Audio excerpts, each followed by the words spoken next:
interrupting this current neo-coronial cricketism to bring you Behind the Woodshed. This is Crickitude Busting episode BTW RLM 381. And I hope you all have been getting fed up enough to start doing something.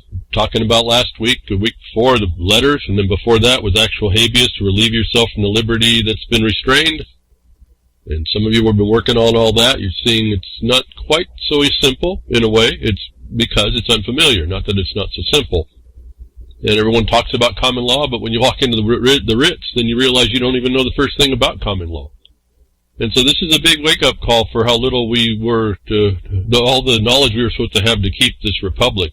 This idea that there's checks and balances to keep a big chasm between oppression, tyranny, terrorism, and the people. And so this is on us. Again, always. It has been. And those that know about you better than yourself are exploiting every bit of that. And it's, anyway, so I can keep repeating all this. In fact, I have been. It's now coming. More and more people are finding out. They're finally seeing that this thing is not something they want to be dealing with, but they're going to have to.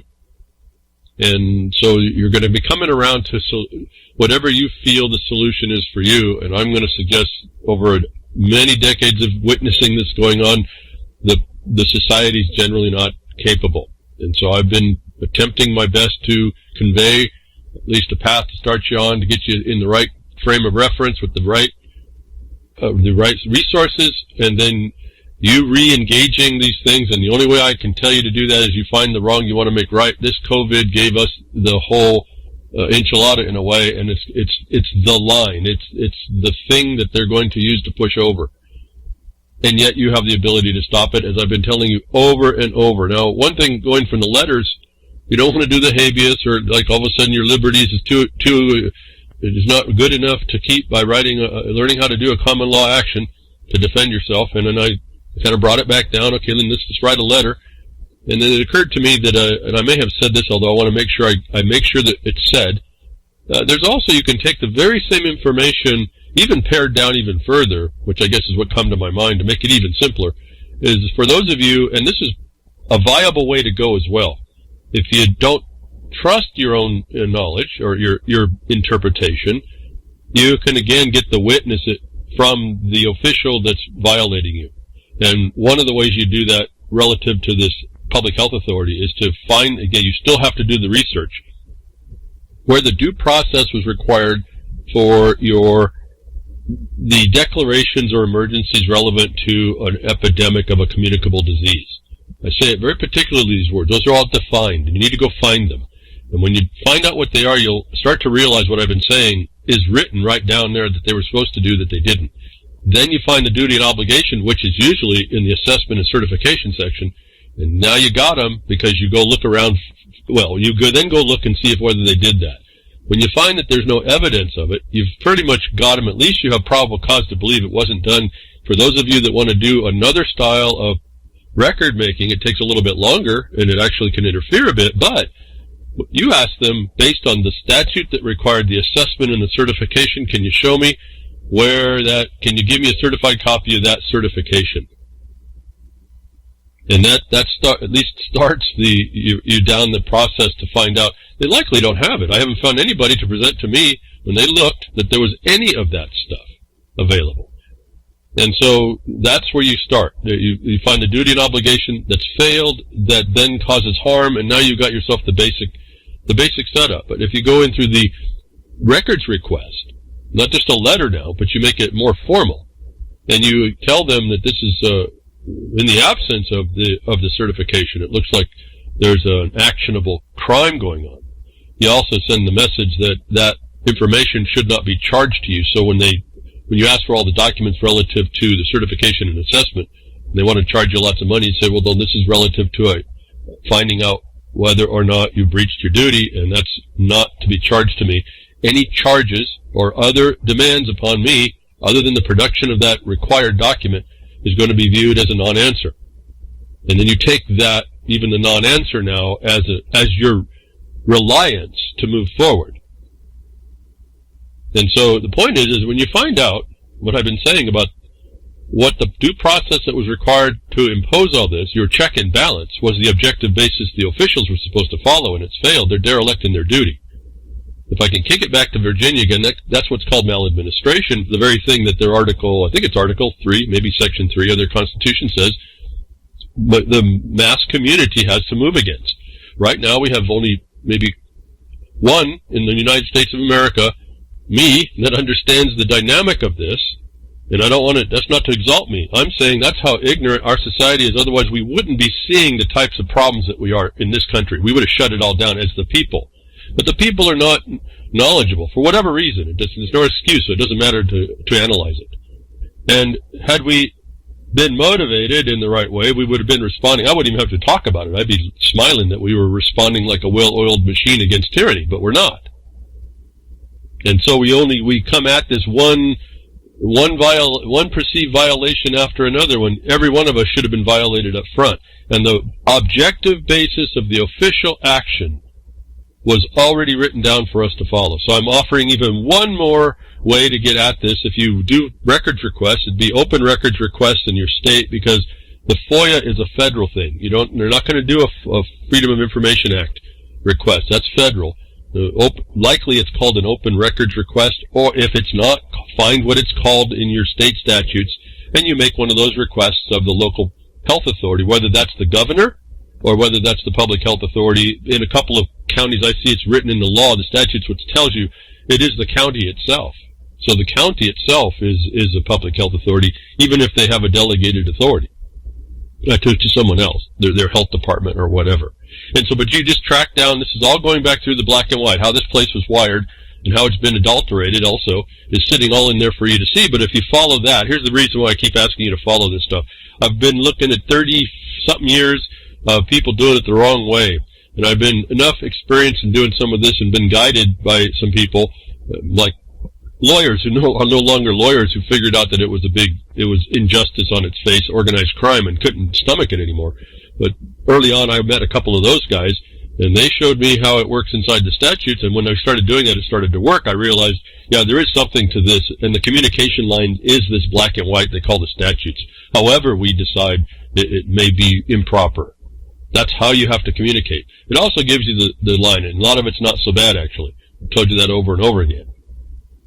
And so we use that for what? For giving yourself a form of how to follow, what to say, the elements you need, but more importantly, when the other side, this government that was not supposed to be against us turns out to be against us, when you follow the black and white that they're supposed to follow, then that much can't be used as an excuse against you. And you eliminate one more thing that the controllers have against you that try to make it look like you did something wrong. And in fact, there was nothing you did wrong. And the only way I know to do that is to follow the objective basis and the guidance given by the statutes. Once you follow every dot, as they say, cross the T's and dot the I's type thing, once you do that, that's eliminated. They can't use that as an excuse to find against you.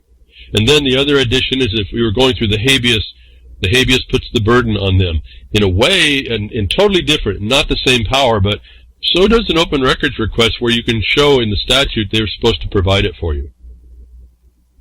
And that gives you, see, the problem with that is if they don't, then you have to go to court to get that. But what I've just offered you is you use the lack of answer and lack of certification to prove they didn't do it, and it gives you reliance to move forward on whatever remedy you choose, which I started out for quarantine as being in the habeas corpus, where the burden is placed on the government.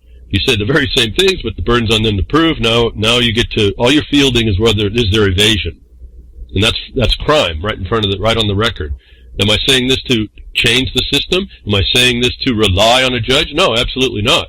I'm saying you make the record for others to watch and see.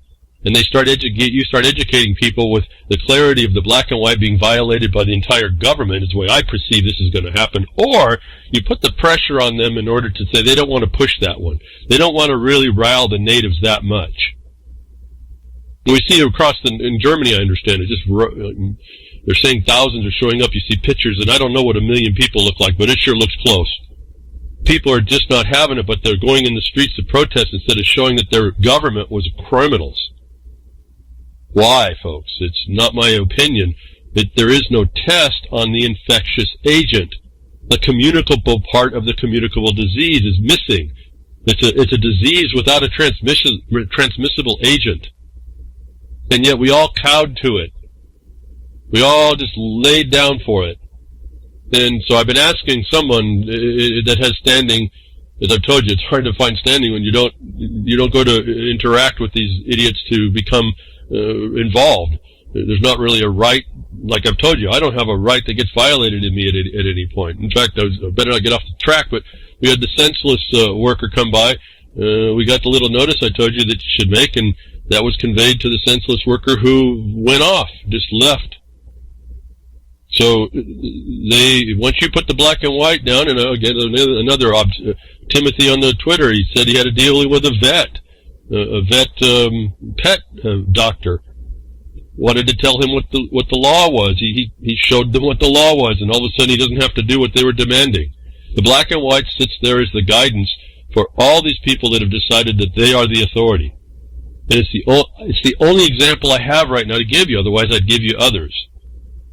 And so until we find others, then I have to rely on what I've done and known and seen what works. And it's all not a guarantee, but it certainly here's the point. It puts you in a better foundation, better than anybody else around you, even the official. Why? Because there's that black and white objective printed basis. Yeah, they can change it in the future, but for now, if you find it, then you go ahead and use it. You find the admission. Even if I don't agree with the CDC, I don't trust them anymore. And that's another thing that's coming on. You just got to tell them we don't trust these people. They're just not trustable. They're not worthy of their word. And you show a couple of examples. You don't have to go on and on. And therefore I don't trust them anymore. Now I have to take responsibility. Because why? That's the way this place is wired. Any maladministration's on me to stop. And so I've talked quite a bit here off of what I was wanting to do. Because the sad story we have, and again, it's always what can I say? This is the ongoing pretense. The sad story today is the first dog to test positive for coronavirus has died in Hong Kong. And so I'm sad. I mean, really, what was the dog doing? An innocent bystander. And a dog to test positive. The pooch, a 17-year-old Pomeranian, passed away Monday after being returned home to its owner following a government quarantine and negative test for the virus, the South China Morning Post reported. I'll stop right there. I think you can all be sad for the dog, but it did live about 119 dog years in our years, didn't it? You think there might have been a comorbidity going on there, maybe like life? And so that kind of brought up another idea, because the Twitter account Michael Clark over there in the UK, Britain, what are you going to call that place? EU? No, you guys split, didn't you, or not? What happened over there, Michael? But anyway, he put on this story, the pet diagnosed with COVID-19, UK government confirms, and he was stating that probably some propaganda BS started by a dog. Michael Clark is a cat lover, like a lot of us. Those of us that love, I think pets. I'm just into pets generally. They're okay. I really don't have I've learned that they're just a lot more dependent than I want to have my time spent, so I don't really try to get too involved with them much anymore. But Michael likes his cats, and so he thinks a dog started all this stuff with COVID-19. Michael's onto a problem. He sees that there might be a deception going on, and I recall to him that maybe it was the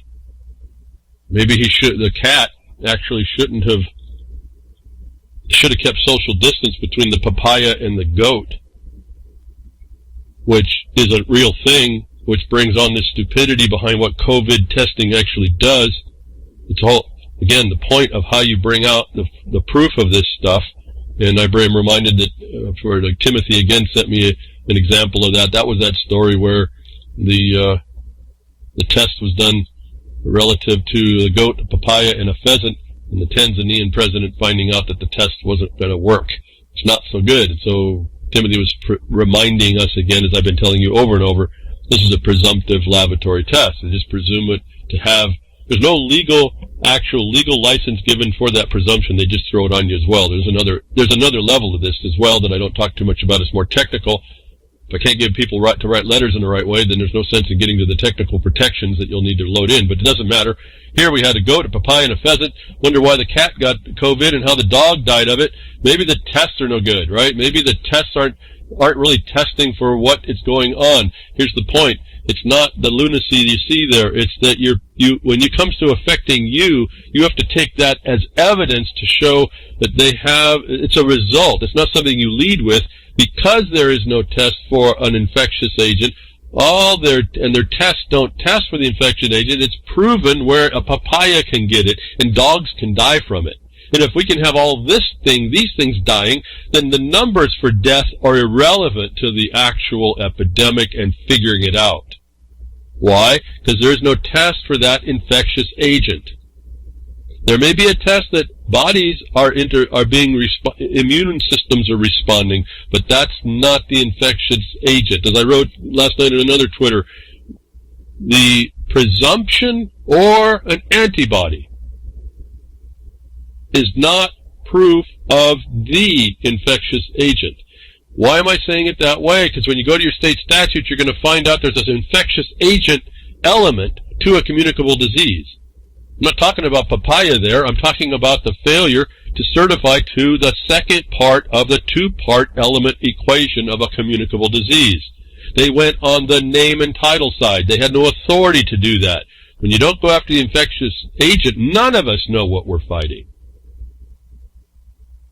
And that is the critical understanding here. That means that everything they do, the government, these people, governors, the health authority, who are supposed to independently find, not rely on China's suggestion and presumption, or the WHO, not the Rock Group, not the OWL, but the World Health Organization, and then the CDC recommendations and guidelines. None of that's authority. No one seems to get this.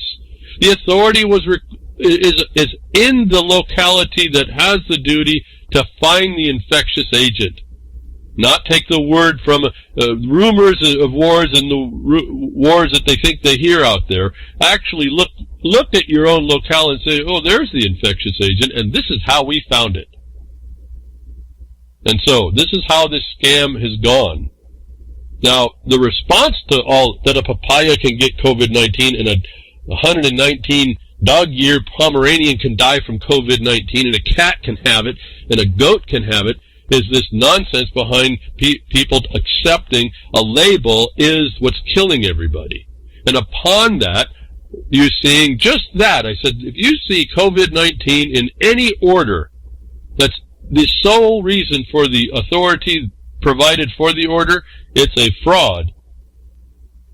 And upon that fraud, they can move any story. That's why it doesn't add up. It doesn't have to add up.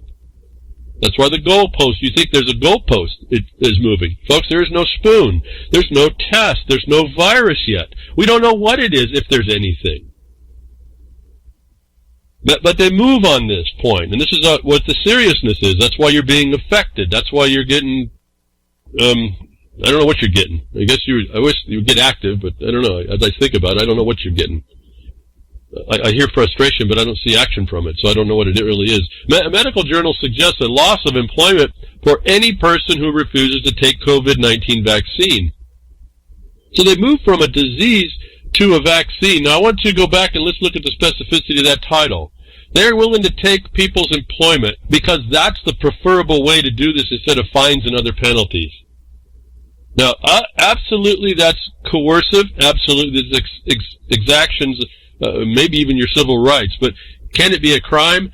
Surely it can. If you go to your crime statutes, the penal statutes for extortion or coercion or both conversion, and you see that an official using an unwarranted reason or no reason at all to affect a property or a right or hands that property or right to someone else without title, right to the title, is committing felonies. The omission to do the right thing is committing another set of felonies. So they come after your livelihood and they want to put up a COVID-19 vaccine, something that's just a title.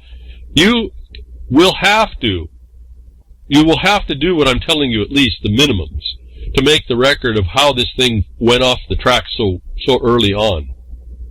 And you start from those orders, and they have statutes in them. I was explaining this a little short in summary form last night. Again, you go to the orders. The orders usually have their authority. You go to those authorities in your state statutes. And you go read them more than just the reference, because you'll find in context they work, the due process behind how they got to the answer to write the order was not fulfilled.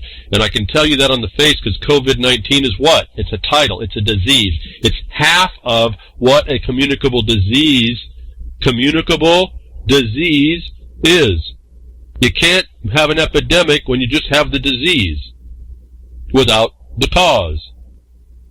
And so this is a check and balance that no one's wanting to do, and they want to complain, well, this is the Republic and we can keep it, all this nonsense. Oh, no, that's nonsense. Yeah, because you didn't wait a minute, it's just a title. It has no infectious or transmissible agent. Where's the test? Because the CDC and the FDA agreeing says there's no real test for the virus. Antibodies and presumptions are not the virus. And to tell you the truth, I want to know, is it the virus, or did we miss a bacteria that's going on like the plague? And they're just missing it. I'd rather know that. At any rate, getting back to this, they're willing to take your livelihood. I say livelihood, not employment, if you start learning the language. COVID-19 vaccine. Now, let's look at this. COVID-19 is the disease, not the transmissible agent, not the infectious agent. The disease is a set of symptoms. We hear it's flu-like symptoms. Let's read that again. Refuses to take a flu-like symptoms vaccine. When you read it that way, that this COVID-19 is a flu-like symptoms vaccine, you'll find out it's impossible for a vaccine to do that. Why? Because when you read about the tests, the antibody antigen and nucleic acid tests, they're only talking about these responses of an immune system that give you the symptoms that people clinically look at, gives you the stuffy heads, fever, coffee, rest medicine type idea. The tests tell you that the test for antigen or antibodies tells you that it is an immune response to any environmental insult, that the vaccine cannot be made to stop all flu-like symptoms. So, again, a lot of words here. It's almost irrelevant at some point. But if you don't start looking at how they're doing this to you and realize that you just replace COVID-19 with flu-like symptoms, and then realize they can't make a vaccine against flu-like symptoms, then you'll realize the fraud. Now the problem is, how do you get at it? Because they just keep relying on this is a lie, and the lie that keeps being told and referred, and all the gang members get together and they support each other, and you have to break down that conspiracy. Not a theory, it's going on. You can identify it, in fact. So COVID-19 vaccine is an impossibility. It's the same fraud COVID pandemic order. You can't have flu-like symptoms on a pandemic. There has to be the infectious agent. That is also what for a pandemic now?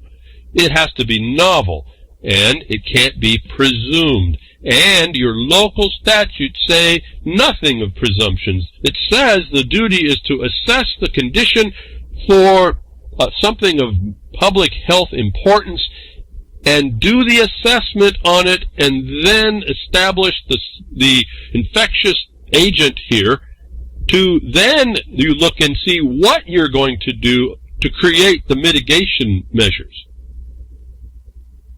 Now, he's just almost said it, Vince. Almost.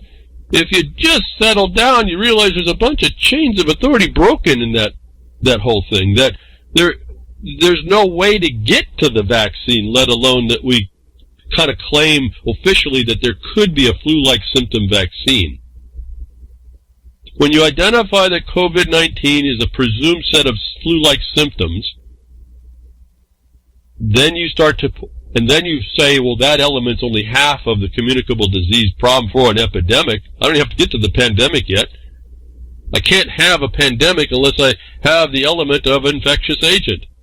It can't be assumed by the suggestion of China, or the CDC, or the White House, or even the governor. It can't be assumed. It can't be presumed. It has to be found. Something objective and tangible. And I'll tell you what, after looking at all this, I didn't know this before, but I don't know that any of this is actually tangible. And that may be one of the biggest revelations I can come up with to free us up if we'll just accept this. Work to focus in on the requirements. We use the black and white objective basis to give us the foundation to identify a failure, the failure that would do this on a medical journal suggestion to take your livelihood is the fruition of a claim of harm sufficient to invoke writs. Now, I've talked about the habeas. I broached a bit about I think it was the mandamus. We've talked about the, injunction's not a writ, but there's other writs, and we broached that a little bit with the old document. I remember it was just an archive.org document that I was given from Sound Minds that he found, and I said, yeah, look at the writ section here, focus on it. There's all kinds of writs. There's all kinds of things you can do, but if I can't get you all to even write a letter, I can't help show you what's out there to start making an accurate record and a public record of how you and your society is being taken down. And if I can't do that, you will be continually mocked and berated and demonized. And so I don't know how else to say that. There it is. I just said it.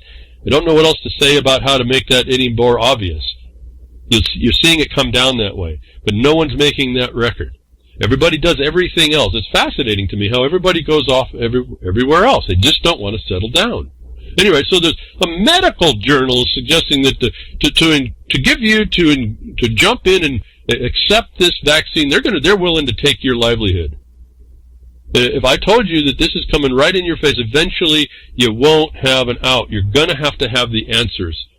And let me remind you, this is the same type of action that was taken on a presumption under the belief, and I would have to say give it to them, good faith belief that these tests actually did what they said, but they're already acting like this, taking your livelihood to force you to do a policy consideration that has no basis, and under the naked authority of public health or a police power, they're willing to do exactly, almost in the same order of the article that I told you about that's going to be a pivotal article, not leading, but again in support of the fact that if you don't do the certifications and you don't have the tests, then there's a history about how that devolves into harming people. Was that faith in quick tests leads to epidemic that wasn't article from the New York Times. I'm bringing that back up. I'm bringing it up again because also John Rappaport actually writes an article referencing it as well. Now, for you, I put that in so you can read what his thoughts are. He throws the quotes in. He gives you something. If you have no idea in your mind of how this thing works, John will, in his article, does better than, I don't write stuff anymore, so John does good at delineating what some of what is important in these articles to point out. That the faith in a quick test, remember, it's the whooping cough story, where they did this PCR test, they relied on all this stuff, in good faith believed there was a real infectious agent that was moving through to cause an epidemic. In fact, they never found it. In fact, they made all the wrong mitigation measures because they didn't have the actual test for the actual infectious agent, and then that agent disappeared. What we're seeing right now is we saw it early on, and I pointed this out.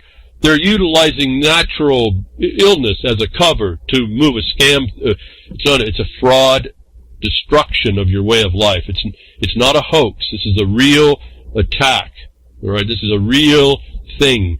It's not make-believe what they're doing to you. It's not a make-believe virus. What they're doing, that's an object of a methodology to take you down. That's as real for that, not a fairy tale. Because of their using it as a weapon, your belief in it and your reticence to go back and find an objective basis that we all, when we look into what you did, we all can see, wow, there were some major failures here. Not your opinion of the failure, but the major black and white failures. You put up all the elements of what they were supposed to do, and you have boxes if you have to do it this way, and draw little boxes if you have to do it, and you color in all the ones that they did, and you leave all the ones that they have left yet to do blank, and then you present that in a document that say, well, they left all these blank, and yet they moved over to instead of doing step 1, they went to step Z. So step V, right, vaccine. We got a problem here. And so none of you want to step up. I'm bringing this faith and quick tests lead to an epidemic. That wasn't. The very actions they took in this were exactly mimicking this article where medical experts are deciding your livelihood. And when you read inside those articles, you see how they're twisting the thing. When you get a sense of how they're twisting it, you'll get a different appreciation of what I'm saying, I think, as well. I'm showing you that when you see the twisting, you use that, and with the acknowledgement that they'll admit they really don't know, to bring up what? The fact that they can't establish other than arbitrary and capricious mitigation values. The extension of the sickness they claim here, the symptoms of which we see they report on, is proof. You use the case numbers and increased testing to show that their mitigation measures were never on point. And they can't expect to be changed. Why? Because they haven't identified the actual infectious agent. The numbers being run is another proof of the fact they don't know what they're doing. They're outside their authority. I keep repeating this. The methodical way you go after this is really kind of mechanical. It's black and white written down. You find out, you plug in whether they did this stuff. If they didn't, you highlight that point, and then you move on because they moved on. They moved on to mitigation values without identifying a thing that could harm you. And the danger, might look at that, the danger of that is if they're looking in left and the attacker's coming from the right, you're going to get hurt. And you won't know how to defend yourself from it. And that's what I see going on as well. I don't know what's out there, and I don't know that anything is out there. But if there is something out there, there's people that are being harmed because they can't really fight it. And then you see this hydroxychloroquine battle. Why would the death cult not want you to be healthy in the beginning? No, because it's easy. It's a death cult. They're not in law either, and that's the whole point. How do you prove that? Because you say so?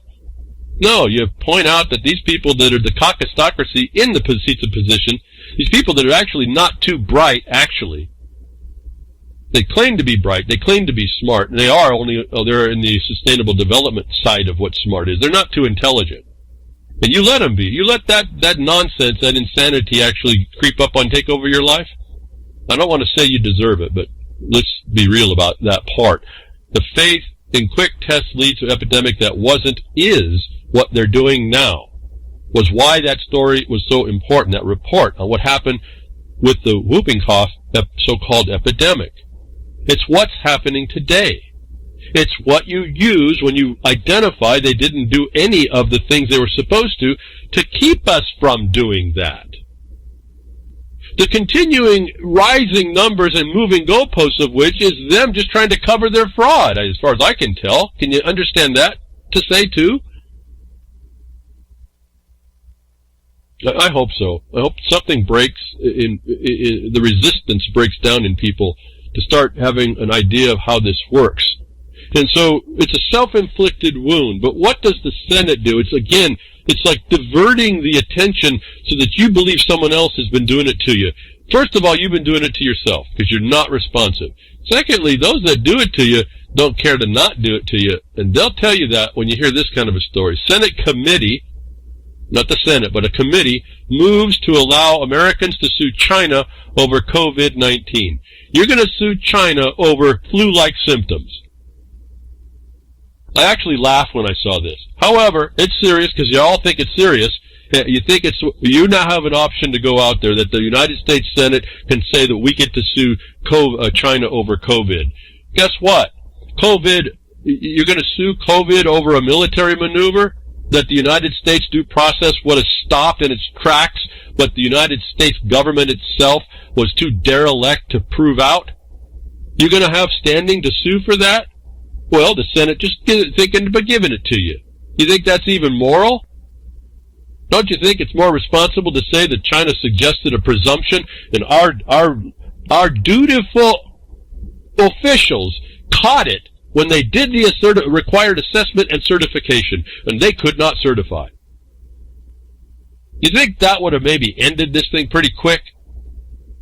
Together with what I've told you back in March, February, whatever it was, that Trump could have ended this by pointing to the worst flu year in a decade, following the worst flu decade the year before. You think that could have been done, folks? You think the government could have done that much? So these people don't want to help you. They want to evade their duty so you don't focus in on them. I don't know what you can do with the Senate. You can do maybe something with the senator in your state, but the point is that these people are saying, "Oh, look, China did it," when in fact it was the liability of the local jurisdictions to do this. What I've been trying to get you to focus on, and I said, don't do FOIA, don't do federal. That is not going to get you what you want.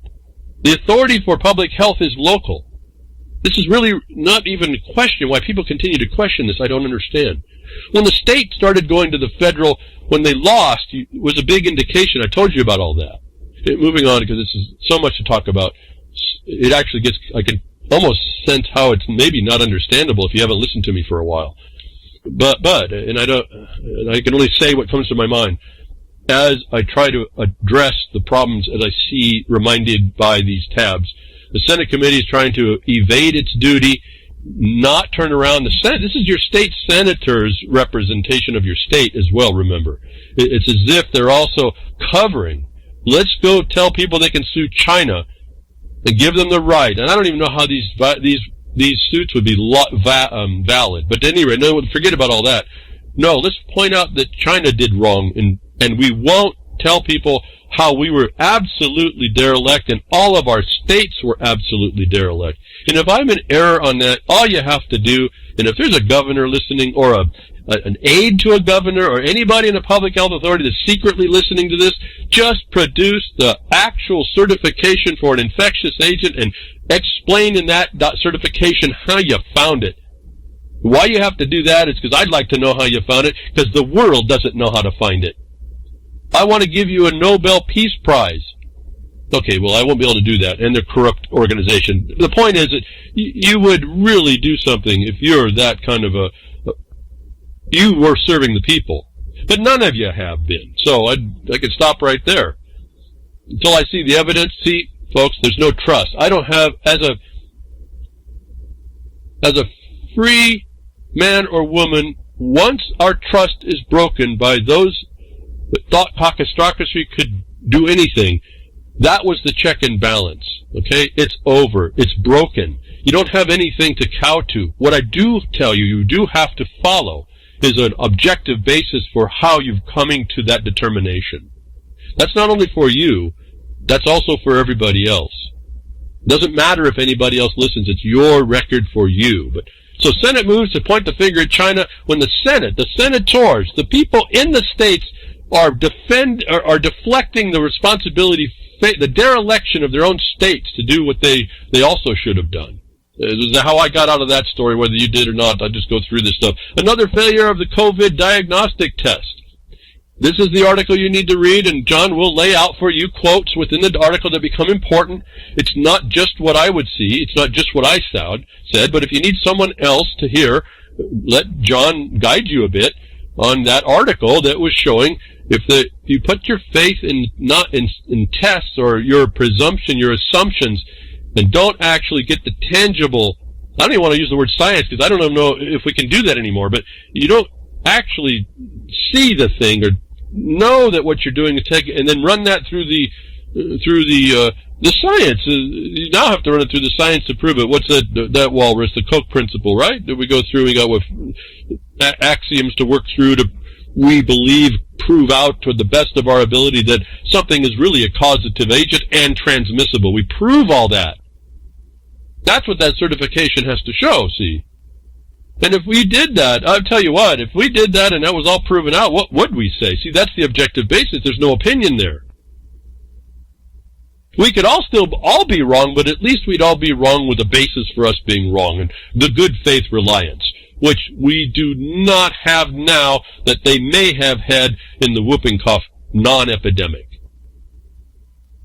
And all this is your power to check and balance this buying an objective basis. So John Rapport now writes about that article that I've already talked to you about.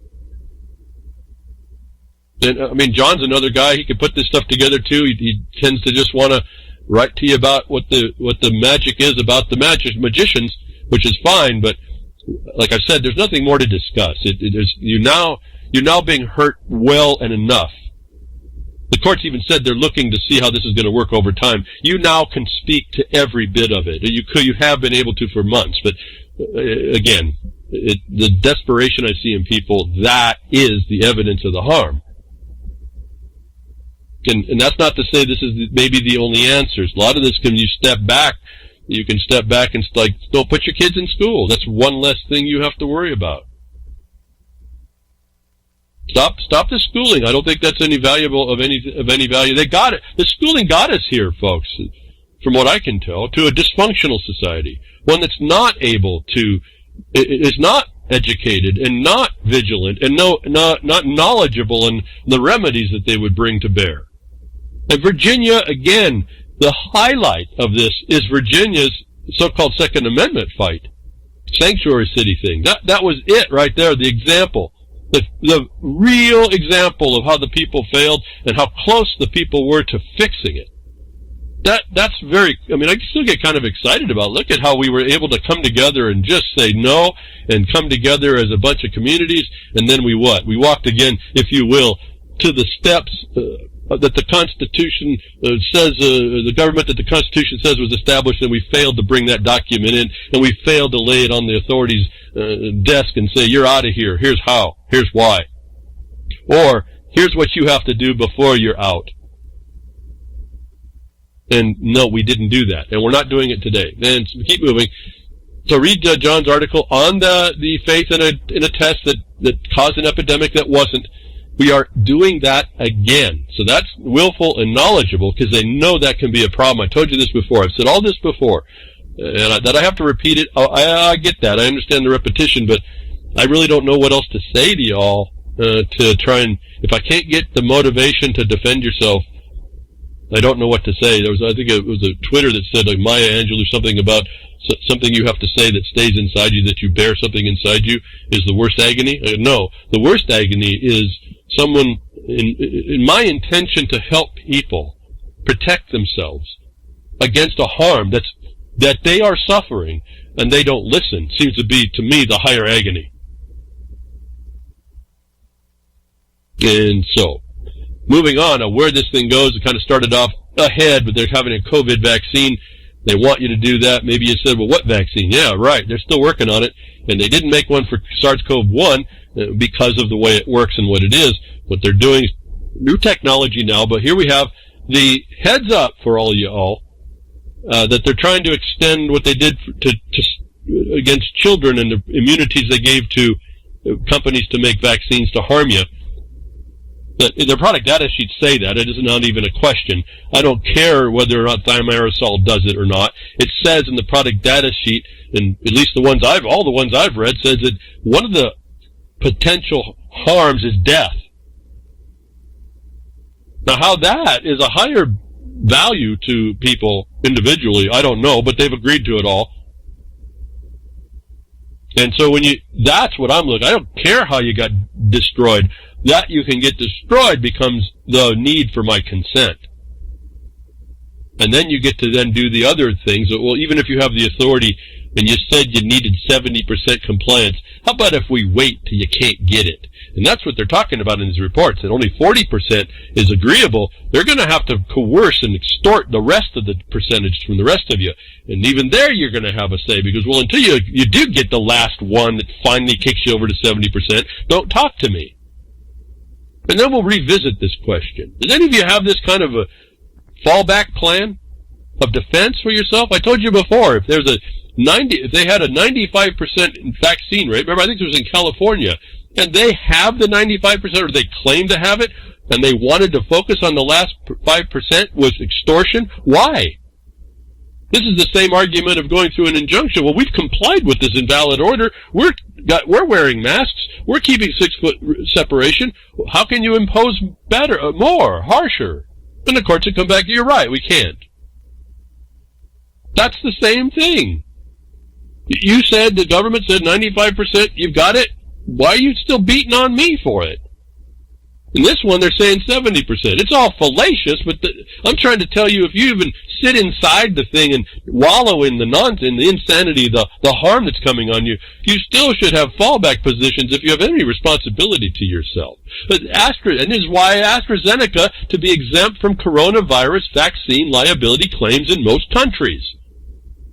This is the object. This is not even a surprise, but they're telling you they're going to work. They're doing this behind the scenes already to give the vaccine companies no immunity. That should be your first clue. Now you get to go over to the vaccine court and say, well, I don't want to have that risk. You go find it from the other 99.999% first. If you just understood what I just said 5 minutes ago, over the last 5 minutes, on how you can still make a fallback. Until they show, because absolutely if a 95% hasn't solved it, then their strategy was wrong. Now they're outside their authority again. And you can use, I'm just talking now, you're getting down to the bitter end. The last, you're going to have to jump off the cliff. You still have half the distance to the goal to defend yourself. You won't do that if you don't start at least engaging the way I'm saying to get your mind prepared on how that works. So AstraZeneca is moving to be exempt. The government's fully willful to do it. If Senate's willing to point the finger at China so that you don't look at the culprit being the Senate itself and any other government institution, they're willing to give an agent of death their sanction so that you can't go after them, would be your answer against it. But it's also an alarm. They're already looking ahead of it. And this should tell you what the problem really is. On something on what? Did you notice? Did it pass by your observation? They said exempt from coronavirus vaccine, not SARS-CoV-2. No, just the common cold. Another impossibility, right in the title. I don't have to read this stuff, but just read the title. I've been doing this for years as well. I know maybe a lot of you want me to talk to you, read you bedtime stories, I guess, and maybe it would be advantageous if I did read something, but until I find people really needing the information because you're using it, I got no idea in my mind. I go blank. Why do I talk about stuff that people don't really want to hear? They aren't going to do anything with it. That's my definition. You're not going to really do anything with it. But at any rate, I'm here. We've got to be here to help each other. And so that's my example. That's the only thing I've been focused on for, I don't even know how many years now. Once I started to see what was happening. And I don't even know why, but it's just how I'm wired. I don't know what else to do. So maybe I'm a defect. Anyway, moving on. So we have this thing coming. They think they're going to take a vaccine for the common cold. You heard before the vaccines are supposed to be just for flu-like symptoms. Impossibility, because flu-like symptoms are caused by any biological, immunological insult. Then they tell you that it's just against the coronavirus. And then you read this story, ensuring uptake of vaccines against SARS-CoV-2. Now, have you heard anything about SARS-CoV-2 until now today? About these vaccines? No, but here it is, and they open it up this way. As COVID-19 continues to extract a heavy toll, the development of vaccine appear to be the most promising means of restoring normalcy to a civil life. Perhaps no scientific breakthrough is more eagerly anticipated. I don't know by whom, folks, but let's go back. They start this off as SARS-CoV-2, but they said as COVID-19 continues to take a heavy toll, as flu-like symptoms, stuffy head, fever, coughing, rest medicine stuff, is taking a heavy toll. When has it ever taken an actual heavy toll? Anyway, so they open up this story. This is the fairy tale. This is the setup for the takedown, saying that they are now identifying SARS-CoV-2, for which there is no test, but they refer to what? Flu-like symptoms. How anybody is anticipating that type of vaccine, I don't know. This story goes on and starts to talk about how they're trying to figure out how to ensure uptake of vaccines. Get you to buy in. These are the same group of guys that wrote that issue, whether or not they're going to take your livelihood as a non-penalty. It's coercive coming out the gate. Now, there was an article I was going to refer to, but I didn't because there was a mashup of opinion with statements. And that's what I've been telling you. A lot of these websites will do that. They refer to someone else's opinion, and they mash it into what might have been said in a document. And it was mentioned in a website that this was less coercion as a quote. That was actually stated from another website, someone's opinion that it was. And I'm not denying that it's coercion. What I'm saying is you can't cite less coercion to somebody who's of authority when it wasn't said in the study, and you go to the study and you have to deduce that it's coercion, is a different approach and a caution I give to you. When you read this ensuring uptake, read for all the things they don't know. And yet they're making strategies for it. And understand the overarching principle is to get you to take a vaccine, and they're willing to harm your livelihood to do it. And that's apparently okay with these people. And so part of me doesn't even know where to talk anymore on that, because everyone has to understand the insult to them. I can't give you the words for that. And it's not just blurting out emotively. You have to identify how all these things are relevant to things in the black and white that they'll have to answer to. This, that people are coming up to ensure uptake of vaccines on SARS-CoV-2 where there is no test, isn't even valid. What you use it for is the admissions that they don't even know what they're doing, but they're willing to coerce or extort from you things. These are the discussions of criminals. You know, that's a summary statement you'd put on deep in a complaint, I guess, but that's because that's not your complaint. That's support for how what they're doing is far and away beyond what they even know to be talking about. Next article text, next time you're called a crank or a flat earther on concerns about rushed coronavirus vaccine, show them this. And it's a Zero Hedge article, and it goes through showing people different ideas. I guess I could read through. Many parts of the country, cities and counties currently have mask laws requiring them in all public spaces.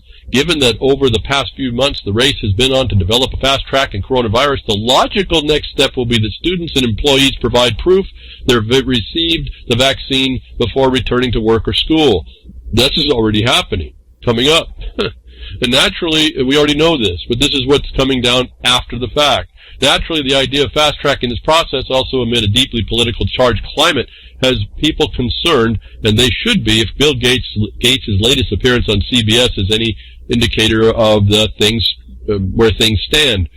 British veteran journalist Neil Clark had this reaction to Bill Gates' interview. Remember, this is global now. We're now just stepped out of the United States, went over to the UK, and they're seeing the same stuff. When anyone tries to gaslight you by calling you a crank, a tinfoil hat, conspiracy theorist, or flat earther for having perfectly legitimate and sensible concerns over a rush through coronavirus vaccine and its side effects, just send them this. And you have links here to go to Bill Gates' discussion, and he says he doesn't seem to care. Now, my use of this article, go look at all this stuff. But why are we using this? The method I'm suggesting to you is they've got you all the way into arguing over vaccines, over what Bill Gates said. I'm telling you to jump way to the front of the class, way to the front of the line, right to the first misstep, and eliminating their ability to use any mitigation measure, whether it be the mask, whether it be the social distancing, whether it's the thought about this vaccine, whether it's listening to someone's opinion about it. You eliminate that when you go to the failures of the officials to confirm in their jurisdiction the actual presence, not presumptive or by antibody or antigen, but the test, the actual thing, the infectious agent that's causing all this.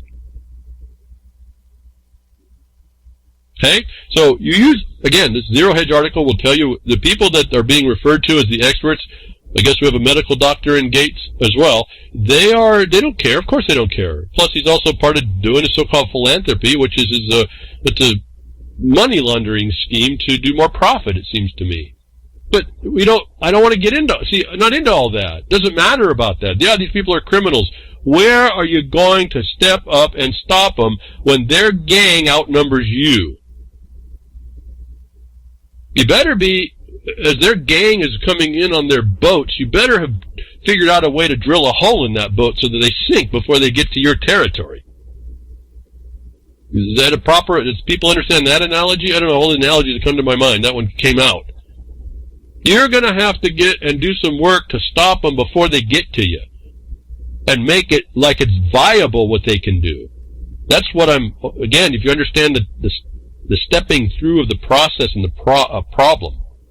But you have to get to the beginning. You can't get inside the middle of it. You can't argue with these. I told you, don't ever make an argument over this. Just point out where they failed in the first step, and they can't go on the rest of the journey. You're not going to meet none of their gang along the way. Anyway, so that's another story here. I'm not so sure that people even who are so feared about this would listen to this tape, so I would be cautious to warn you, maybe not relying on it to hand it to someone else. Maybe it would work. You got to field that. What I'm showing you is how you see what the enemy's doing, what someone believes the answer is, but that the actual answer isn't even in handing this as some answer to somebody else. You don't know if they're just feared or if they're part of the gang. You want to eliminate their ability to even consider this. And so these things in my mind, and I had this on my tabs, I brought it up, I needed to get this thing stead because after all the stuff I've been seeing and how this seems to work out, something came up, and I mentioned it before about they know you better than you know yourself, and that's how they're exploiting you. This is also consistent and continuous, and not in my mind, but it is my thoughts. It just kind of runs along the fact of certain things.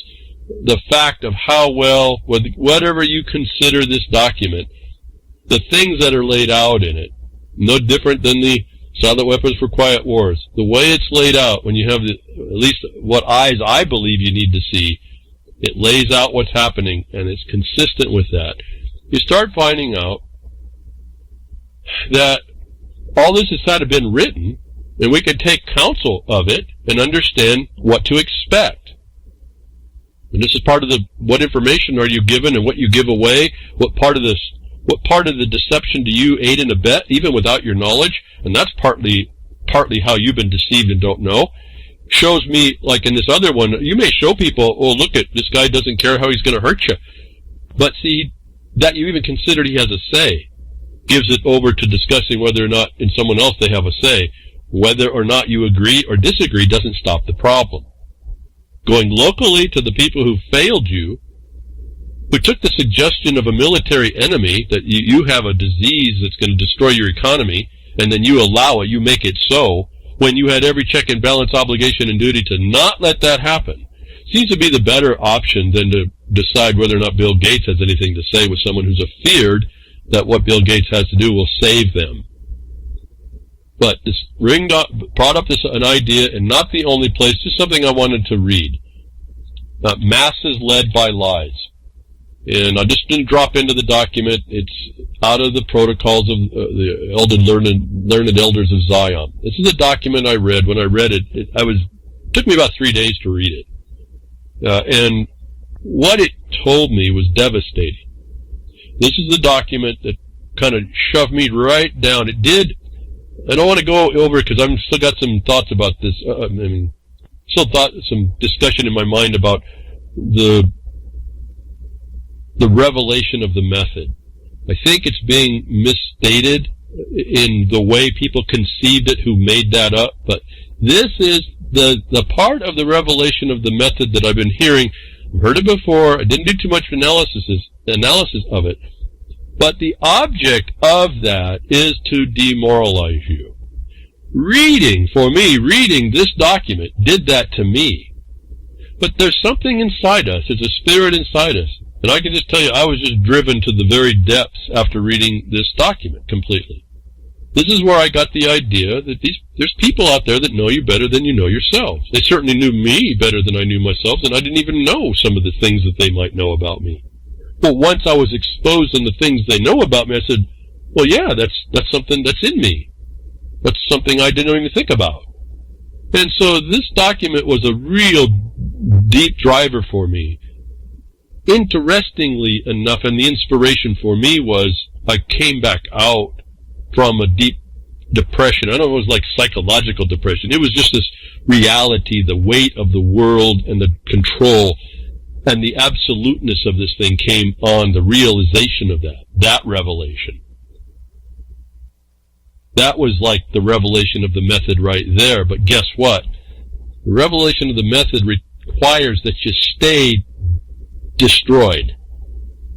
And what happened to me was I didn't stay destroyed. In fact, it started to give me the counsel I needed to understand what I was perceptively what we're up against. Okay, so I was, if you will, if I can do his metaphor, rising like the phoenix from the ashes that I had been turned into by reading there's the people in this world had no clue how evil, and this is not even how evil they are, this is just some plan. I was able to handle the other evil actually more when I read this. But this demoralizes you. That method requires you stay demoralized. The antidote is to rise like the phoenix against it and start to prevail against even the stuff you don't know they know. And develop methods to stop that from happening to you. That's my perception. That's what my motive of moving started to be. I came out realizing the document explains to you their weaknesses. It explains the Achilles heel. It explains your Achilles heel. It gives you awarenesses and comprehensions that if you're someone with a mind, I suppose, I don't know, if you don't care, I guess it doesn't matter. If you have no relation in the world about what's going on, I guess it doesn't matter. But at the time, it hit me maybe at the right time. Maybe that's why it happened. This is before I had access to much of the internet as well, so this is not even like I've got something to go. This is coming to me, I guess, in a stream of need. So if you will, the analogy of rising like the phoenix out of the ashes of my own felt destruction because I was helpless against this thing, has brought me to be looking at things differently. Why I focus in on their Achilles heels. I know they're there.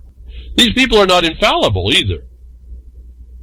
They may be organized, and lots of people can follow the principles within it, but there's always a weakness in those with a stronger spirit that will act against it, and not necessarily fight it. This is really not about a fight either. This is the other thing. They rely on your fighting. And at the same time, about that time, I'm realizing, even in a pseudo-fashion, fighting in medieval armor in battles where you really do get hurt pretty bad. You won't die. You pretend that you died, but you can really get hurt. But you learn, if I was never trained to fight, the actions that you go through in strategies and tactics on a battlefield, even made up, are instructive. That I learned that it was also not a fight in that. It's more of a dance. And there's a rhythm that you get into. And this is why I get kind of mucked up sometimes when I can't get people to kind of just do what they're supposed to do. It starts to muck you up. Your steps get off. The timing gets off. And it starts to cause more work. But when you're in that space, when the fight is not a fight, it's more like a dance. You prevail. I was never able to not prevail, it seemed. And I take these analogies to heart when I'm looking at how to do all this. And I use this inside now, internalized, these dynamic that is told to me through this one document. But this is what came to mind, even though I don't remember this. I realized something was in there about it. It was masses led by lies. But I just want to read through it quickly. I don't want to get through the whole document. I don't want to focus on it. I want you to understand there is counsel you can take from this to utilize in order to start understanding what I've been telling you about all this stuff where medical people, so-called, will threaten your livelihood. What kind of a world are we living in when we let that happen? But this was all presaged in a way. Deception is the king in this place. And our duty was to learn and discern, I've talked about this before as well, how that was happening so that it could not be happened, but that wasn't enough. You have to counter and out it. So, this is the thing that happens. It kind of ties in and dovetails into the Republic if you can keep it. If you want to be free within the construct of the society you're in, you're going to have to fight for it, because there's someone out there that wants to take you down, and it's local and foreign. Grimner, yes, I did. Sorry. The reading from here, the masses led by lies. I think this was the 5th chapter, but number 4. Moreover, the art of directing masses and individuals by means of cleverly manipulated theory and verbiage, by the regulations of life in common and all sorts of other quirks, in all which the Goyim understand nothing, belongs likewise to the specialist of our administrative brain. Reared on analysis, observation, on delicacies of fine calculation, in these species of skill we have no rivals, any more than we have either in the drawing up of plans for political action or solidarity. In this respect, the Jesuits alone might have compared with us, but we have contrived to discredit them in the eyes of the unthinking mob as an overt organization, while we ourselves all the while have kept our secret organization in the shade. However, it is probably all the same to the world who it is sovereign lord, to its sovereign lord, whether the head of Catholicism or our despot of the blood of Zion. But to us, the chosen people, it is very far from being a matter of indifference. 5. From a time, perhaps, we might be successfully dealt with by a coalition of the Goyim of all the world. But from this danger we are secured by the discord existing among them, whose roots are so deeply seated that they can never now be plucked up. We have set one against another the personal and national reckonings of the Goyim, religious and race hatreds, which we have fostered into huge growth in the course of the past 20 centuries. This is the reason why there is not one state which would anywhere receive support if it were to raise its arm, for every one of them must bear in mind that any agreement against us would be unprofitable to itself. We are too strong. There is no evading power. The nations cannot come to even an inconsiderable private agreement without our secretly having a hand in it. Let me stop there. You can read more. I don't know if you heard today's goings-on in the very first paragraph. And then you hear the arrogance. Well, unless they can pull it off, it's not so arrogant. I guess it's reliable arrogance unless they can be trumped. They rely on, what they rely on is you being divided. Part of what consolidated my ideas about this undividedness that they want to foment all the time. They suggest that's what's going to happen because you're unknowledgeable. To me, it's an arrogance now. And the Achilles heel not seen here is that you are an individual, not a nation. And each one of you has the ability to throw that off. And they can't stop you. And they can't stop numbers of you. And so this is where, in a sense, I hear the lies that they tell us from their experts comes ringing here when I was reading this other stuff about the experts. That I want to divert a little bit of time to this today, as I have. Point out that it's overwhelming. It's going to be, this is going to be your battlefield. And you still have to battle within it, but as I found out for myself, you get in the right synchronization, you get in the right timing, you get in the right motions at the right motion point and in the right space.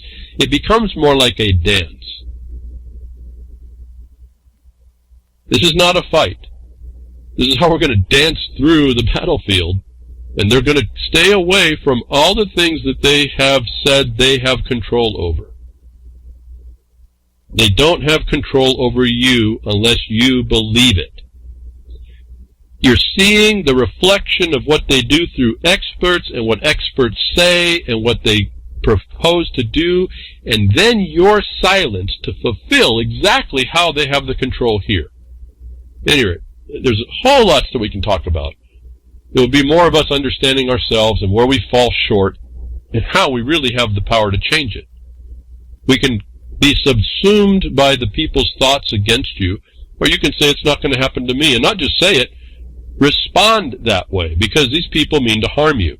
That harm is not going to go away because you la, or you deny, or you just don't engage. This is, these two paragraphs are pretty central, I suppose, even though I don't remember it that way. They're central to what I've been telling you as well. Well, a lot of this document's that way. You can drop in just about anywhere and you can attach it to what you see in the world.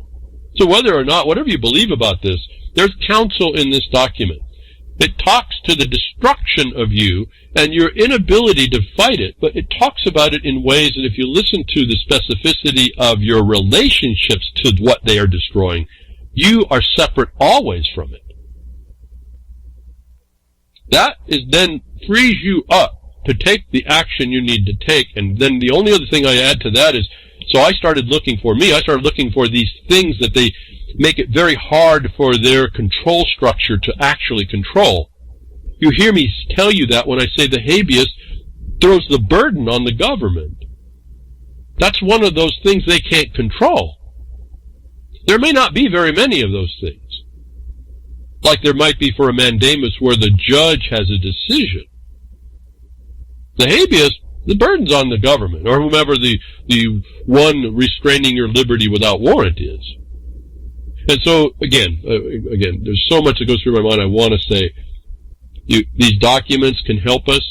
They've helped me tremendously. If you value anything I've told you, it's not even in my mind that I use this stuff when I go looking for what I look for, but it answered that here relative to why we say authority, why we say experts say. These are the agents of destruction that you have to figure out in the gang utilizing their agents, their secret spies and all that, against you and coalescing to protect that. You still have to figure out a way to destroy that oppression. Now, if I say it that way, maybe it's clearer what I'm telling you. So what you do is you literally cut the foundation from which they believe they stand out, and you take away all of that from them. And that's stated where we go to the objective basis that even these folks, if they are, whoever they are, making a distinction by someone else showing you that there's more than one in the world doing all this, and you're also an element to it, that you have the black and white, that everyone has to agree. Everyone has to agree with the black and white on how you're going to use the remedies and dismantle the foundation it's just the sand that they stand on. You're going to wash that away. And so that's the things I hope. I'm thinking of a lot of what I contribute, why I contribute it. You're defenseless if you don't. Well, first of all, you don't need to have a defense if you're a slave or if you're succumb or if you're destroyed. That's pretty clear.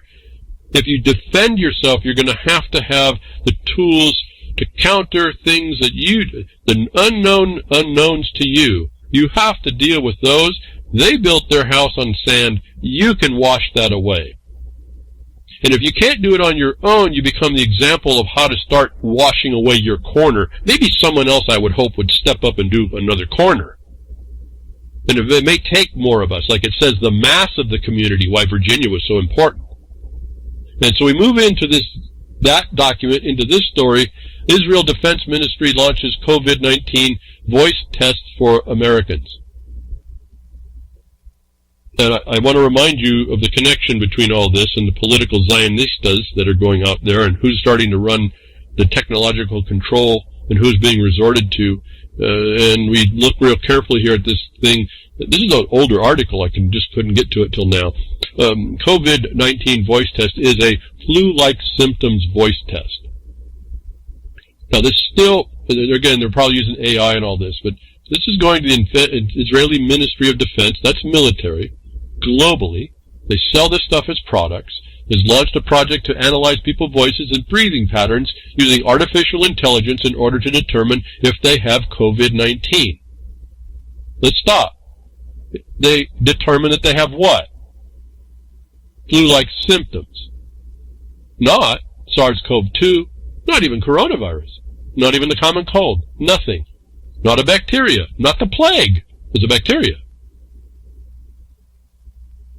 So they're developing AI as an authority to be able to listen to your voice and make determinations. Presuming again on a presumption that they are correct. And this ties in, again, being AI, it's tied into your digital destruction through your phones, and pretty soon the requirement, because you haven't cut their foundation out, you haven't cut out their knees to support them. No, you let them continue. You argue with Bill Gates instead of going after the fact that there's no vaccine to have as a mitigation strategy if you haven't identified the infectious agent, and that's found locally. In the absence of those certifications and the lawful certification, they can put a certification, you still get to test it for its lawfulness. Did it meet the standard for that certification? But we hand it over to these folks that we are told politically connect back to that Zionist, Elders of Zion document. And we create them to be the experts. We create a false expert in AI. And you keep allowing that, you're fulfilling the object of your destruction and the permanence of it. Again, I just want to mention it because I've been hearing it a lot of it more lately, and it's been a question in my mind, the revelation of the method. There's another part to that, and it's fulfilled where you don't stand up. At least my understanding of this. And this is what's been my problem about relying upon this stuff.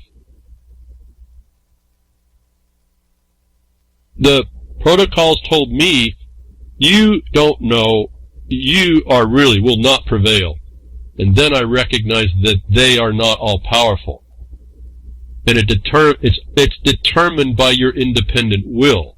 And then whether or not you really are intelligent enough to meander the battlefield without jeopardy, which I talk to you about all the time, and how to lay the landmines in the record that others might follow until we're of sufficient mass of people to actually become a force and effect.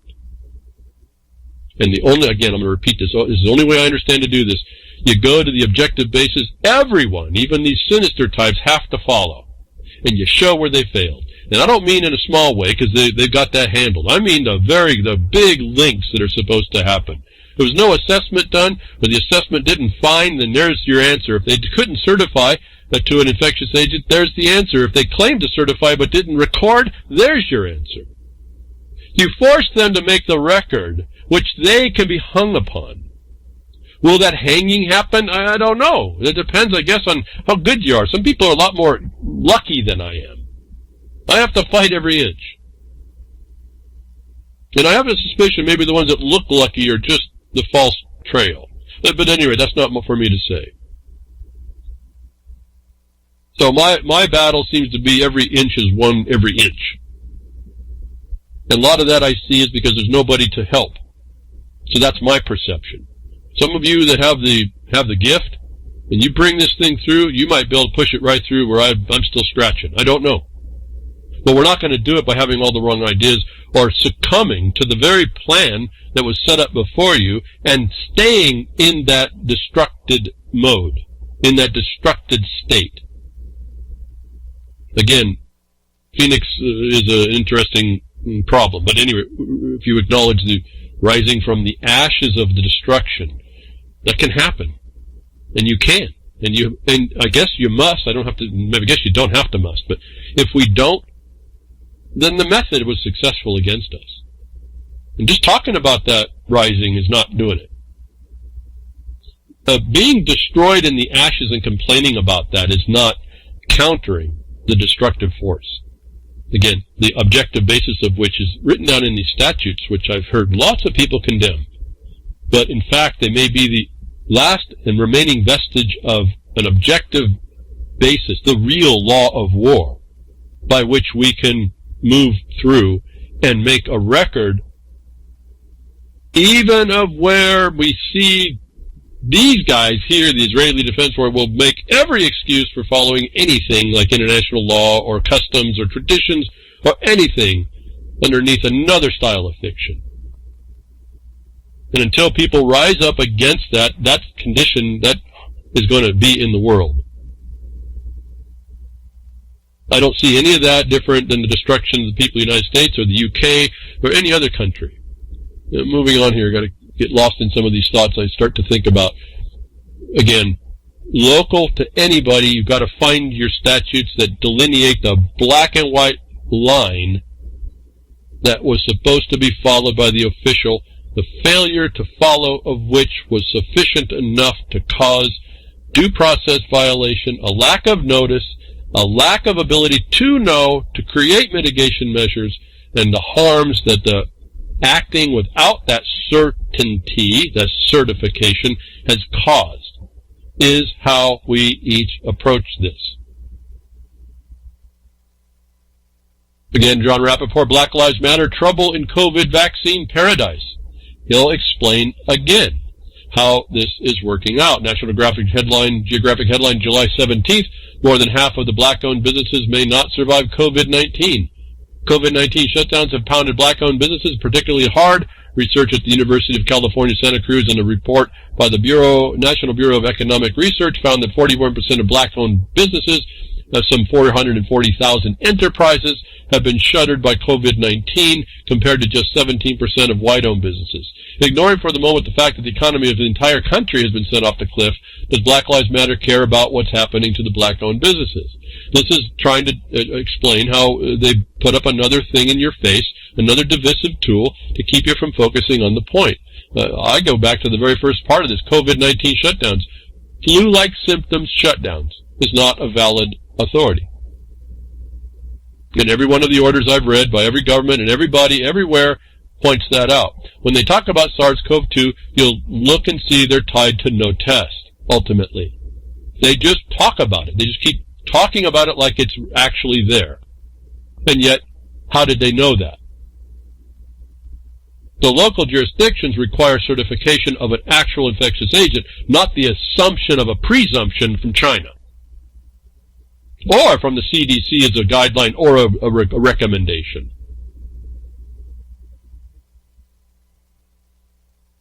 John goes on to talk about this problem relative to the COVID attacking and hitting Black Lives Matter, folks, and does it matter to Black Lives Matter? You know that's a political, rainbow color attack on this country.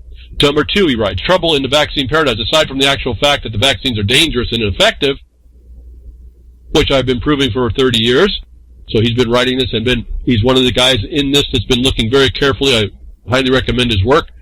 Again, I don't use it like he uses it, but he gives you the focus on where you can start to go to pull out the things you need to be effective in any remedy or record you make.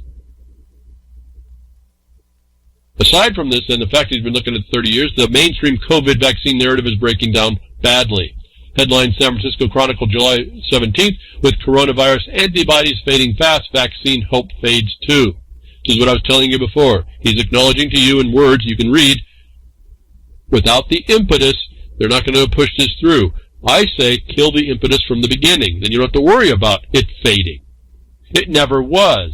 And I say that in the context it never was in law. There may be something out there, but what they're pushing was never in law relative to their disclosure and notice to you of a certified infectious or transmissible agent. He goes on to write, disturbing new revelations of responding to the Chronicle story. Quote, disturbing new revelations that the permanent immunity to the coronavirus may not be possible have jeopardized vaccine development and reinforced a decision by scientists at UCSF and affiliated laboratories to focus exclusively on treatments. Several recent studies conducted around the world indicate that the human body does not retain antibodies that build up during infections, meaning that there's no lasting immunity to COVID-19 after people recover. I'll stop reading. He goes on about the vaccine and all this can't happen soon either. As we talked about, it takes like 10 years. There's nothing here that changes what I've been saying. I want to point out something on how you use this, though. You should have heard it already. Notwithstanding the COVID as a symptoms, people are recovering from flu-like symptoms, so you think, it's the flu. You recover when your body's healthy. There's no lasting immunity. There isn't from the common cold, is there? There isn't from anything non-actual novel. Novel meaning invented. And then even that's a question as to whether or not it's actually something you need to would be worried about. The point I was telling you, that I've told you before, that you see here, that these vaccines do not allow you to create antibodies that are permanent, where your body on its own does. It's the same theory of what I remember used to happen is some kid got the measles and everybody, all of a sudden there was like a party. Everybody came down with the measles. A couple weeks later, we're all playing again. No one had the measles ever. Didn't have any vaccines, and then whatever the side effects are that we understand now. So this was another focus on how do you use this. That when they do come up with, if you allow this epidemic that isn't, and you do the wrong thing, you're now going to create a condition in me that my body won't be able to fight in to get permanent. And it's going to bring me susceptible. By this study, we can go back, I'm just referencing that study that shows that when you get a vaccine, it actually brings you susceptible to worse respiratory problems in the future. 2 points against you, on you, which you say after you show they don't know what they're dealing with, their mitigation measures are arbitrary or capricious, could not fight it. The example of the increasing so-called sickness on tests that don't test for that is proof, and the remedies, not only are they arbitrary or capricious, they're going to do permanent harm to me. I'm not allowed, once I get that, to make my own permanent antibodies if I don't already have them. Why science says I'm asymptomatic, like I would be for any other thing, like the common cold that I've beat down for all my life.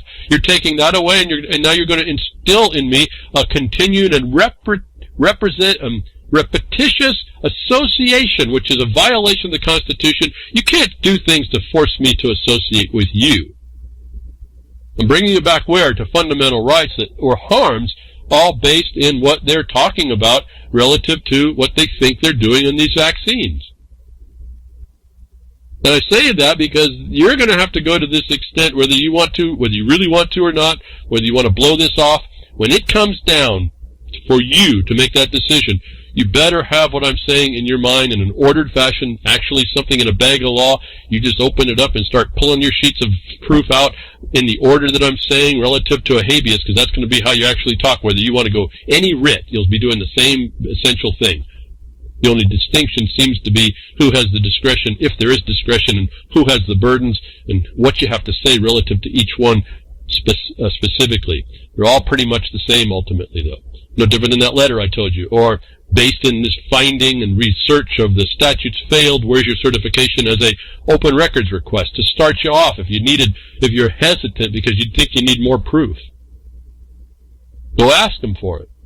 The failure to offer it is admission and reliance upon you. Admission of not having it and reliance that you're being held unwarranted. Let them deal with that part. You don't just do this to write letters, though. To me, this is a building sequence, and I'm trying to offer you places where you jump in that you might feel more comfortable to jump in. You're still going to have to defend yourself. You still have to know what he's saying here, and then I'm adding how you use this information. Because when they have the power, it won't matter. The Senate is already willing to give immunity to these criminals. I'm pausing here for that one. I'm hoping that kind of rings a bell for you. You have to avoid the ability of the power to think they can do it. You're not going to do that just fretting and fussing and typing on the chats. You're not going to do that by understanding even what I'm saying. You're going to do it by understanding that you've done the work to find out where they failed, how you can present your best defense against their failures, which is really an attack of their fiduciary breach, and move into maladministration, and you be the authority to assert that all fails and gives them no power at all. At all. And you do it in such a way, I'll add another thing, you do it in such a way like you say there is no test. I don't mean you just say it. You prove that there is no test for the infectious agent. You put that in there not just to, oh, look, there is no test. Why are you putting that in? To show that they cannot come up with a future identification. I say that kind of in absolutes because there just is no test. When you look deep enough, I'm just shocked at how little medical knowledge we have, which is, I mean, not really shocking in a way either, but just to see it in print that they just don't know. You delineate that there is no test and there is no knowledge to have a test. Why? Because you're defeating them to come in the future to try and do this again. Because what they do, it's the parasitic amoeba. When you come with an objection, they resolve to plug that hole. That's not an opinion. I've told you many examples happened to me where we did remedies in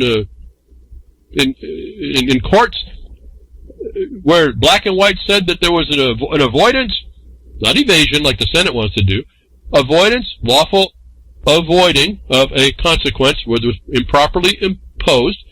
You give notice of that by the proper avoidance notice, and then you don't have to do any of it, is what I'm trying to suggest to you without the formality of a court case, that when you do bring those, within a few years the legislature will plug that hole for them. So you have to look far enough in the future to be able to destroy their ability to plug that hole too. Even though I said something that might kind of blow your mind, I don't know. It throws some people off how much you have to actually work when you're an oppressed people. But I'm going to give those of you that are on the leading edge of this a little insight, why I would say things that I would say. You're looking to kill their ability to come right back and fix that hole you identified for them. And you have to do it in such a way they cannot fix it. And so you go to your fundamental rights and not association. What you're doing there is you're saying you can't force me to get this to associate with this whole medical profession. And you've built up why you can say that in the failure to identify what it is. And I'm suggesting in my view, my meager view of looking, I think once they did that, you'd realize, once you know the infectious agent, then you might have your own mitigation strategy on your own, wouldn't you? That sits there to be done in the future. You don't tell them now either. Well, you wouldn't know anyway. But you hold all these rights you have, these powers you have in yourself, and don't let it over to the experts that confound and lie. You maintain your rights by maintaining them, not by arguing that they shouldn't. And so we move on to remedies. You heard treatments. They said moving on to the vaccines may not work. Why? Because as I told you, when this thing starts to devolve away and summer comes and people start to have no more common cold or flu, and that's not an absolute. We got plenty of common cold and flu in the summertime. I know Australia seems to have a flu all the time oh, wait a minute, that's their winter. See how that works in the globe so they can report? Anyway, you have colds. I mean, things go on. You have toxicity in your system that your body has to deal with from time to time. So they're acting underneath that natural progression as cover for their crime. They talked about treatments. What are the treatments? Well, interestingly, just this week, big dust-up, American Frontline Doctors Summit, COVID-19 school closures and hydroxychloroquine, was a video that was like whack-a-mole. I think it still is whack-a-mole. You can't find this video. Well, you can here and there, but it moves. So you got to be as fluid in the war here to find this video. The original one that was what was the doctor's name? Stella Emmanuel, who comes out and tells you don't need to die. Really kind of a sad, listening that was kind of sad that people actually believe they're going to die. And here we are with the ignorance of people believing in the experts of those in control. This is what it does. This is a reality. You're not going to get away from this. So you got to understand it's a condition. She comes out to tell you though that hydroxychloroquine and zinc and oh darn it, what was the other one? Another was I think it was an antibiotic called with a Z. I think remember it doesn't come to my mind. Anyway, she says that her clinic in Houston. She's a doctor now. She's the one. She gives she said 350 patients that she gives this to early stage evidence of COVID-19, the symptoms. And she's had no deaths, and everybody has been cured. That video, those doctors, has been whack-a-mole on every venue, forum, social media forum I've been at. It keeps moving. I grabbed two different copies when I started to realize it was being disappeared. Don't know what it's going to mean to anybody, but my point there was some information she said in there that on a notice standpoint, being a doctor, proving that she is in Houston, you can see pictures of where she's at for those that are vilifying her. She's a local doctor that's doing treatment that she says is successful. I'm not selling any of this stuff. I'm telling you that we're looking at a bogey virus, that there might be something out there, that there may be a treatment, and she says it's a cure. They're knocking this video down. They've knocked everyone down I've looked at and found. I decided to take copies of 2 quickly. I just held them back. Don't know if I'm going to use them. I'm just letting you know that that's maybe the FC. For me, it's evidence. And the response by social media is evidence of the death cult not wanting you to know of even a treatment, whether or not it's a cure. We do hear it's for early use. And that we'd heard a little bit before, but she is a doctor confirming her treatment only applies early use for all kinds of comorbidities as well. And so I left a link here, I don't remember if this link goes anywhere from Cryptagon. She comes out to say this. I've given you another link to her Twitter. It came up a couple days later. This is just a doctor who is telling you there's a treatment. You don't have to be afraid. Get in early, resolve it. She's resolved it this way. There's a whole other bunch of other doctors saying the same thing. They're concerned about the kids going to school. I don't know about that. Maybe all the kids should not go to school. But either here, neither here, nor there. The point is there was treatment that was provided that social media is doing. You have to whack-a-mole to find these videos of the knowledge of that. In the video, she states something about hiccups being caused by COVID.